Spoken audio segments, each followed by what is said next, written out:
과거 속 오늘엔 어떤 일이 있었을까요? 영상으로 떠나는 라떼뉴스 여행. 영상실로 오늘 안녕하세요. 아나운서 조진혁. 아나운서 이은솔입니다. 아, 은솔 씨 이거 아시죠? 이투더 은투더 솔. 조투더 찐투더 형! 제가 맞춰드리긴 하는데 이 우영우 드라마 끝난 지가 언젠데요, 선배님? 아니 저처럼 뒤늦게 다 몰아서 정주행하는 사람도 있단 말이에요. 아니요. 인싸의 태도가 아닙니다. 아, 그래요? 네. 아싸다 이거예요? 이 드라마 즐겨보셨어요, 선배? 그럼요. 저 나중에 마지막에 이제 좀 몰아서 보느라고 좀 푹 빠져서 살았는데 은솔 씨는 어때요? 저도 너무 푹 빠져서 봤지만 제가 요즘 제일 빠져있는 건 아무래도 영상실록 오늘 애니죠. 그럴 줄 알았다. 참 잘해요. 네. 자, 우리 홍보 요정 이은솔 아나운서 정말 많이 사랑해 주세요. 네, 그럼 오늘도 기다리고 기다린 과거 여행 함께 출발해 볼까요? 네. 그럼 과거 속 오늘엔 어떤 일들이 있었는지 함께 보시죠.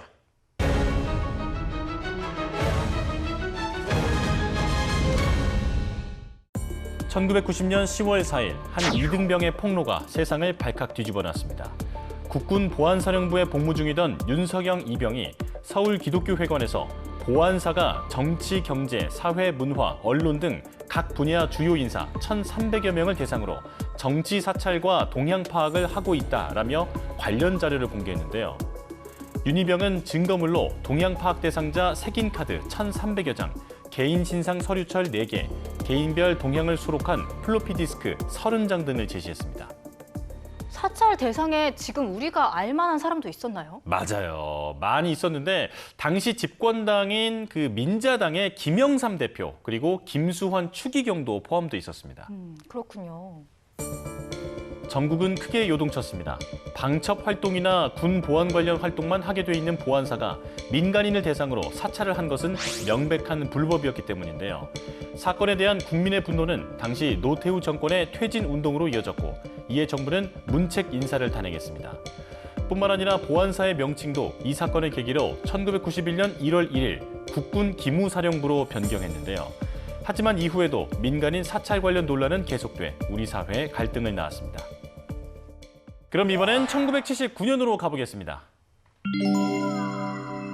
1979년 10월 4일 국회에서 여당 단독으로 신민당 김영삼 총재의 의원직 박탈을 의결했습니다. 공화당과 유정회는 그해 9월 16일자 뉴욕타임스지에 실린 김영삼 총재의 회견 기사에서 헌정을 부정하는 사대주의 발언을 했다고 말했는데요. 어떤 발언이었길래 의원직 박탈까지 이어진 건가요? 네, 당시 김영삼 총재는 미국이 한국에 대해 원조 제공을 중단하고 정부에 대해 민주화 조치를 취하도록 압력을 가하라고 촉구했는데요. 사대주의 발상이라고 비난하는 여론에 미국은 우리에게 압력을 가할 수 있는 위치에 있는 나라라면서 인터뷰를 통해 밝혔습니다. 당시 유신 정권에 대한 정면 도전으로 받아들여졌겠네요. 그렇죠. 여당은 국회의원으로서 본분을 일탈해 반국가적인 언동으로 국회의 위신과 국회의원의 품위를 손상시켰다며 급하게 제명을 추진했습니다. 그러나 김영삼은 25세 최연소 국회의원이 돼 7선으로 최다선이었던 야당 당수로 영향력이 상당했는데요. 제명 9일 뒤 신민당 의원 66명 전원은 의원직 사퇴서를 제출하며 김영삼 의원직 박탈에 반발했습니다. 당시에 이렇게 의원직을 박탈당한 사례가 많았나요? 아니요. 이게 바로 헌정 사상 처음인 국회의원 제명 1호 사건이었습니다. 1호. 의정 사상 최초 의원직 제명은 부산, 마산 출신 국회의원들과 그 지역의 민심을 크게 자극했는데요. 이후 이 사건은 부산과 마산 지역을 중심으로 벌어진 부마 민주항쟁으로 이어지게 됐습니다. 그럼 1957년으로 가볼까요? 1957년 10월 4일 금요일 밤 인류 최초의 인공위성이 화염을 뿜으며 수직으로 발사됐습니다. 이 인공위성의 성공은 5년 전부터 예견된 일이었는데요. 1952년 비정부기구인 국제과학연합위원회는 1957년 7월 1일부터 1958년 12월 말까지를 국제지구물리관측년으로 정했습니다. 지구의 표면을 지도로 그리기 위해 관측 위성을 쏘아 올려 지구 환경을 보다 정확하게 알아보기 위해서였는데요.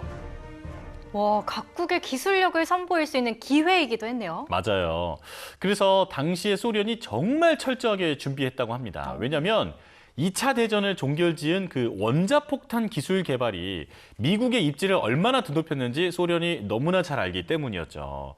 미국을 앞지를 기회를 놓치지 않고 싶었던 겁니다. 당시 소련은 미사일 로켓 기술 개발에 집중했고 그 산물이 최대 5톤의 탄두를 실을 수 있는 R-7 로켓이었습니다. 소련이 세계 최초 대륙간 탄도탄 개발 선언을 선언하자 서방 세계는 코웃음을 쳤는데요. 본때를 보여주겠어 이러면서 정말 이를 갈았겠어요. 맞아요. 그리고 소련은 이미 제국 러시아 시절 우주과학자 츠올코프스키가 있었는데요. 이 사람은 1903년에 반작용 기구에 의한 우주 탐험이라는 논문을 내놓았을 정도로 우주에 관한 한 아주 선구자적인 과학자였습니다. 오, 그렇군요. 2차 세계대전 후에 미국은 전 세계 최고의 기술력을 가진 국가, 가장 강한 나라로 전 세계에 각인됐고 미국 국민들 스스로도 자부심과 자신감에 꽉 차 있었습니다. 그런 상황에서 당시 스푸트니크 1호의 성공은 미국 사회에 커다란 충격을 줬는데요. 1945년 2차 대전 직후 시작된 미소의 로켓 개발 경쟁이 소련의 완승으로 막을 내렸기 때문입니다. 미국도 이후 스푸트니크 쇼크로 많은 변화가 있었을 것 같아요. 그렇죠. 당시 60년대가 끝나기 전에 인간을 달에 보내겠다라는 케네디 대통령의 공언은 이런 위기의식과 불안감을 보여주는 발언이기도 했습니다. 지구 궤도에 오른 첫 인공위성 스푸트니크 1호의 자신감을 얻은 소련은 세계 최초의 유인 우주선 보스토크 1호 발사와 1호 우주인 유리 가가린을 배출하면서 우주 개발 무대의 첫 주인공으로 세계에 확실히 각인됐습니다.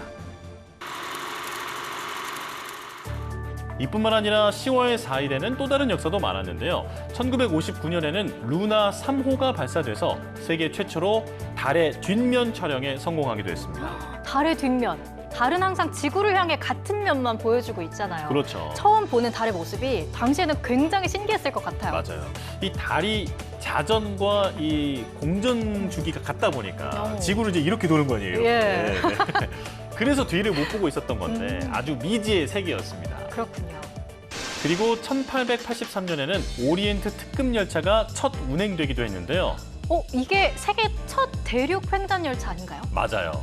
유럽 대륙을 가로질러서 튀르키예, 이스탄불까지 달리는 세계 첫 대륙 횡단 열차였는데 세계에서 첫 번째 호화 열차이기도 했습니다. 호화 열차요? 네. 제 발음 네. 좋았죠? 좋습니다. 네. 개인 세면기가 달린 침대차 객실에 오리엔탈풍의 카펫을 깔고 또 마호가니 나무로 장식을 했고요. 네. 스페인산 가죽으로 뒤덮은 안락 의자까지 비치돼 있었습니다. 그래서 유럽 대륙 횡단 여행을 감행할 만큼 부유하거나 권력이 있었던 왕족, 귀족, 군인과 부자들이 객실을 차지했고요. 그래서 이 열차가 사회적 지위를 드러내는 수단이 되기도 했습니다. 듣기만 해도 엄청 호화스럽네요. 그렇죠. 네. 호화. 호화. 또 1935년에는 한국 최초의 유성 영화 춘향전이 서울 단성사에서 개봉되기도 했습니다. 이때부터 한국 영화에도 소리가 들어가기 시작했나 봐요. 맞아요. 다듬이 소리, 대문 여닫는 소리가 들리는 신기함만으로도 관객이 몰려들었는데요. 입장료가 당시에 1원이었는데 이게 당시에 다른 무성 영화 관람료의 2배 이상이었다고 합니다. 와. 그 당시 순사의 월급이 25원 정도였던 것을 생각해보면 엄청난 큰 돈이었지만 그래도 굉장한 인기를 누렸다고 하네요. 자, 이렇게 오늘도 열심히 과거 속으로 달려봤는데요. 영상실록으로 만나본 오늘의 과거, 여러분은 어떠셨나요? 그럼 다음 시간 더 알찬 이야기로 만나요. 만나요.